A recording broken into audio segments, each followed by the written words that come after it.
Here we go. Welcome back to Just Ask George. David Wolf here with George Lovato. Georgie, good to see you. Hey man, back for another show. We're talking about staying organized today.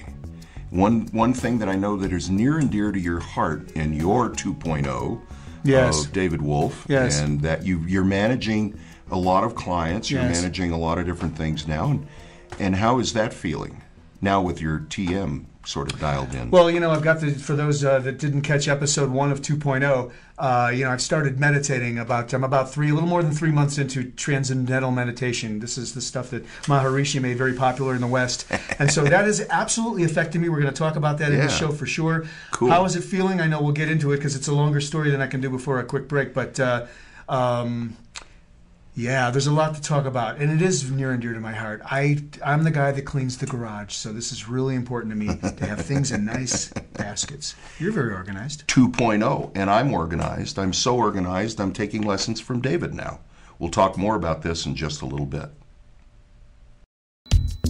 PodcastandRadio.com offers turnkey content production solutions for your business enterprise, including audio podcasts, internet radio stations, and video production.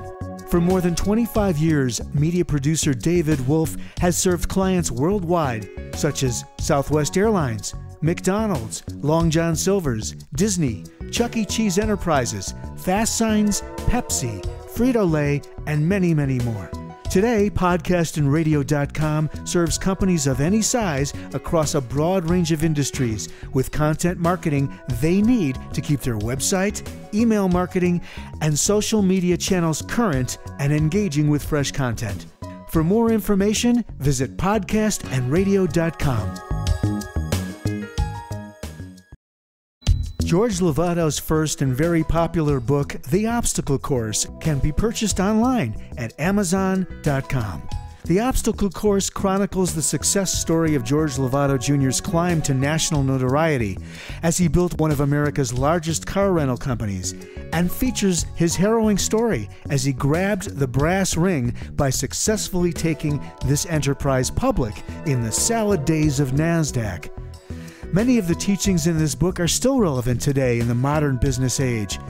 The Obstacle Course is available on Amazon.com.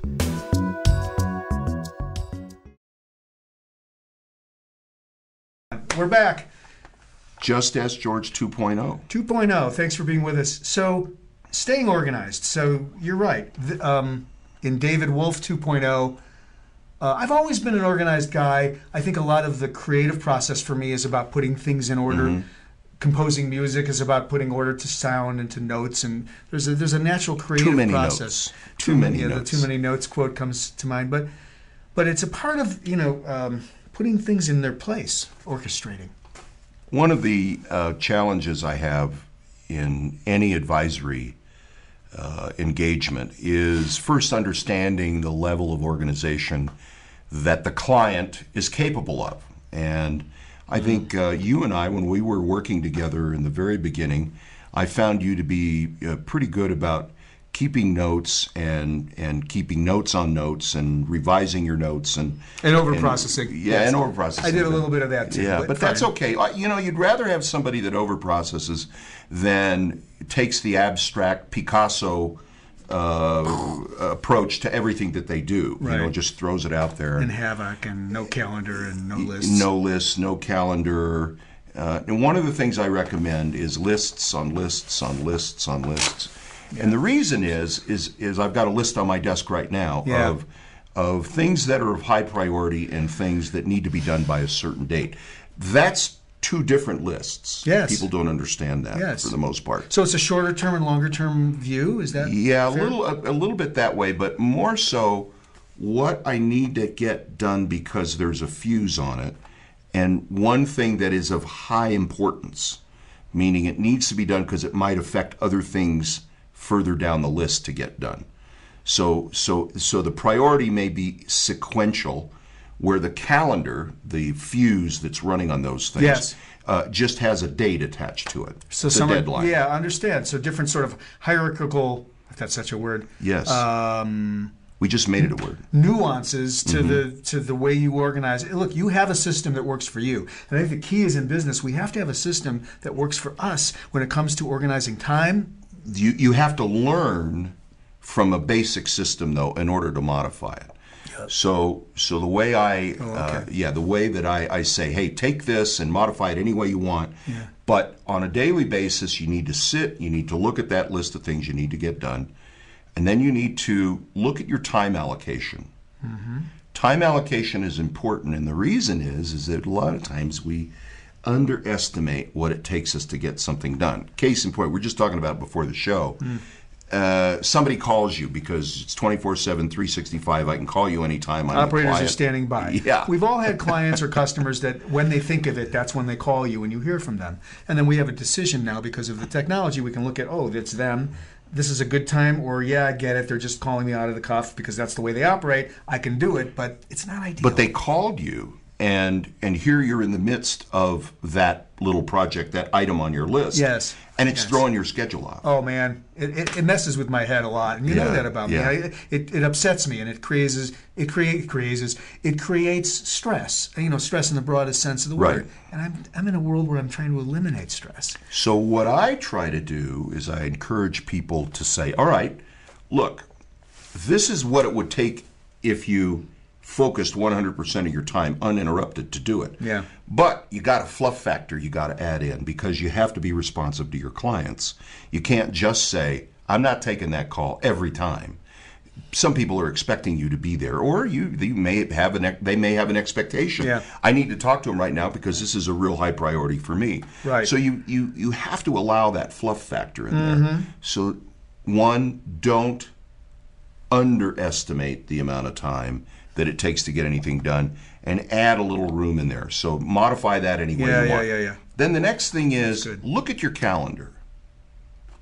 Hard thing for most of us to do. Because we don't know what's going to happen Friday. Here it is Monday, and we don't know what's going to happen Friday. Or it's Friday, and we don't know what's going to happen the following Monday. We don't know what's going to happen. But what we can do is we can say, hey, by this time on that date, I should have A, B, C, D, and E knocked off the list. So that'll make room for me, or I should have more time in the day to a larger project that it's on the calendar. Remember, we got priorities and we got the calendar items. Then you can move that in that slot. You can actually move those items around to suit your calendar. In other words, look at filling those individual little holes in your schedule. Yes. And move things up. So don't wait for the date, is what I say, to have it done by. Try and stay ahead of the power curve. Yeah, no. Having these, Google Calendar is what I use for my. So it's nice because you get these blocks and you can color them based on. I have a couple of systems. One is if it's a hard externally imposed scheduling thing, I'll use a certain shade of the red or the rose or whatever that shade is. If it's production for me that has some flexibility, but it is something I need to get done, so it's not as time attached as a calendar would suggest, I use yellow. So I use different colors depending on how time critical it is. And I love looking a few days ahead. And you were sort of hitting on this. Look ahead. Don't just look at today because it's too myopic. It's too isolated. You need to understand how things are going to spill into other days. Look at your lists globally. Look how they're being affected by the schedule, the calendar, the amount of time it takes. Think about it. Don't just say, I've got to get this done by this date. What's it going to involve? Are there subcategories of information, deliverables, or things that you have to have in the formula in order for you to get those tasks done? Oftentimes, when we're into lists, we just get too far into the list of making the list and not really thinking through it.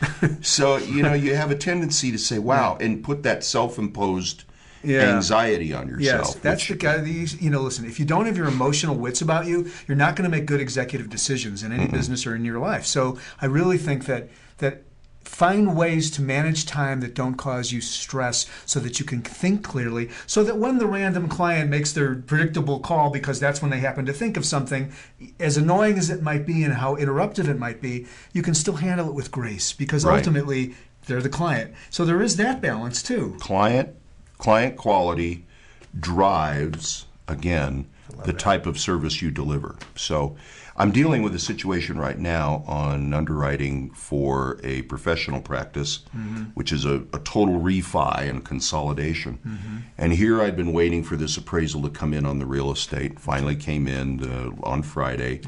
And there's a part of this business where you appraise the real estate and then you appraise the practice. And so I'm waiting for that practice appraisal. Sure. And I looked at this week and I blocked this week out knowing the appraisal was going to arrive sometime last week. And I still don't have that practice appraisal. So I, this morning very diligently got online, emailed the client, said, where is it?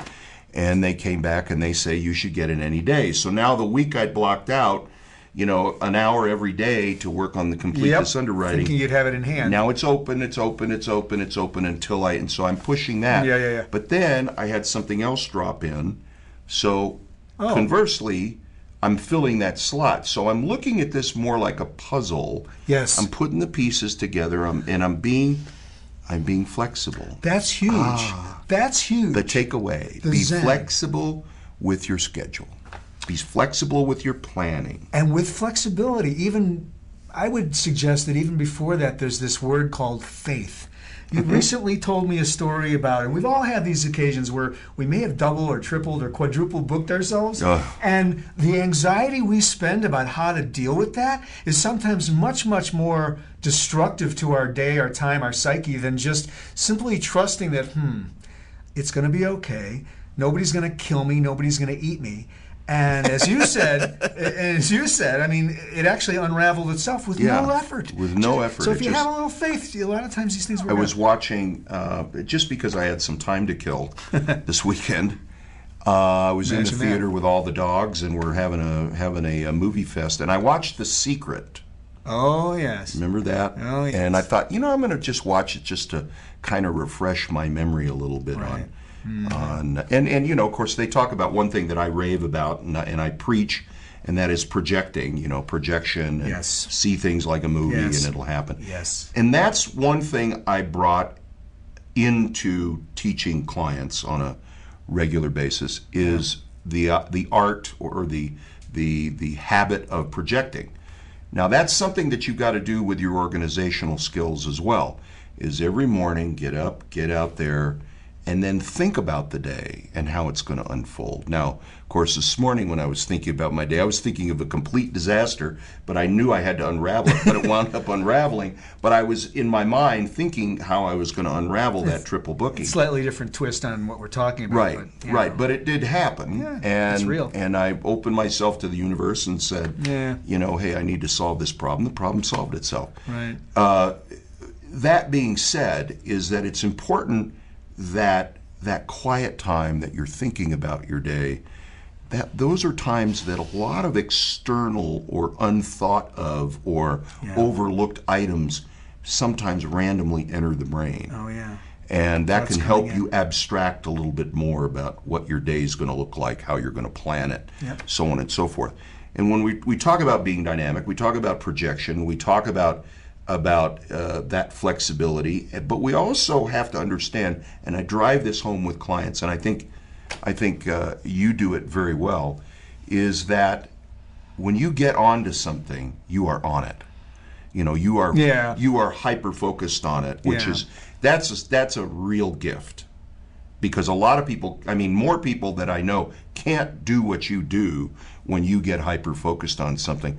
And it's a laser focus that allows you to stay in the groove on it until it gets done. Or you get to a place where you stop, you can set it aside, but you can come back to it and pick that up again. It's hard to set it aside for those of us who think like I do, and there are many of us watching this now that can relate to this process. It might relate to my musicianship where, or it's project focus. I want it to be done. And in the jingle business, it was very easy because these were 30-second blocks of music, 60 seconds maybe, occasionally a 3-minute film. They were very short, get in, get out, get paid. The cycle of project was short. In the world you live in, and I got a taste of this when I was working more actively as an affiliate, these things can go on for years. Oh, yeah. And I just remember just understanding it intellectually, but not really being able to, it was not easy for me to digest that that these relationships and the transactional cycle, the sales cycle, you might call it, can be very long relative to what I was used to. It's right, crazy. right. And you know, in a typical financing, I always say they take a life on their all their own. Yeah. But what really does happen in the world of corporate finance is that it's being able to roll with every single punch that's thrown. Because you know, no matter, you got to remember, the prospect comes to you trying to sell you on the idea that this financing's easy, you could do it without any problem. They're selling you on the idea that you won't have can, to work hard. yeah, that's not that big a deal. Not a heavy lift. You do it all the time. Yeah. Then you get into it and you find out, well, the reason they couldn't do it is because there are a mountain of a kaleidoscope of problems that you're faced with. Yeah. And so what I do is, knowing that after 35 years, when I approach that and I try to put a calendar together for it, talk about fluff factor. It's what I don't know that I plan for. It's through that process. That's beautiful. Plan for what you don't know you don't know. And inevitably, those blocks of time, those empty sheets under each task, or those empty spaces under each task, gradually get filled up with solving the problems. Yes. And I told you about that one turnaround that went 2.5 years. Yes. And it was, you know, I had the opportunity to make some great friends in the company, and I got to meet a lot of movie stars, and it was really cool. But one of the things that happened there that I walked away with was that no matter, and I got this across to the client, he would always ask me, well, how much longer is it going to take for us to get to this? And the third time he asked that question, I looked at him and I said, how many times have you asked me before this and we've missed it completely, our estimate complete? He says, twice before. I said, then why do you think I'm going to do it a third time? Yep. And things were happening. The partnership was unraveling. The relationship with their primary bank had fallen apart. Yeah, you're witnessing this as it's going Yeah, on. and you're having to adapt to those major changes. Right. Okay. Along the way. Yeah. Who saw them coming? Right. Okay. Right. Who saw them coming? And you're having to adapt to it. And finally, he looked at me and he said, I think I'll stop asking that question. Thank you very much. You know, and we move forward and move on to the next issue. We put another credit facility in. We dealt with a whole host of other financing issues. But what we walked away with in that experience was best laid plans. I mean, you can't, you know, plan for what you don't know. You can't plan that your phone will ring while you're shooting a Just Ask George episode. I was going to ask you before the show, did you Well, turn we have your a phone break, so this is probably where we'll end up breaking. I have no idea who this is. George Lovato Jr. authors books that are tailor-made for today's business environment. If you're an entrepreneur, business owner, or you run a business enterprise, you don't want to miss the books he's authored over the past 4 years, including The Obstacle Course, The Best Damn Guide to Business Finance, and George's groundbreaking ebook, How to Finance Your Business. His latest book, Higher Power Business, is a departure from his previous works and proves to be a very controversial source of discussion among its reviewers and preview readers. Higher Power Business makes the case that corporate America is conflicted and in many cases hypocritical about recognizing God in business matters. In it, Lovato states that God is already in our business 365 days a year, and that he surrounds us 360 degrees by 360 degrees spherically. Scheduled for fourth quarter release 2017, this book is touted by many critics to be a very controversial bestseller. Put in your early order for Higher Power Business today at bhcapitalltd.com.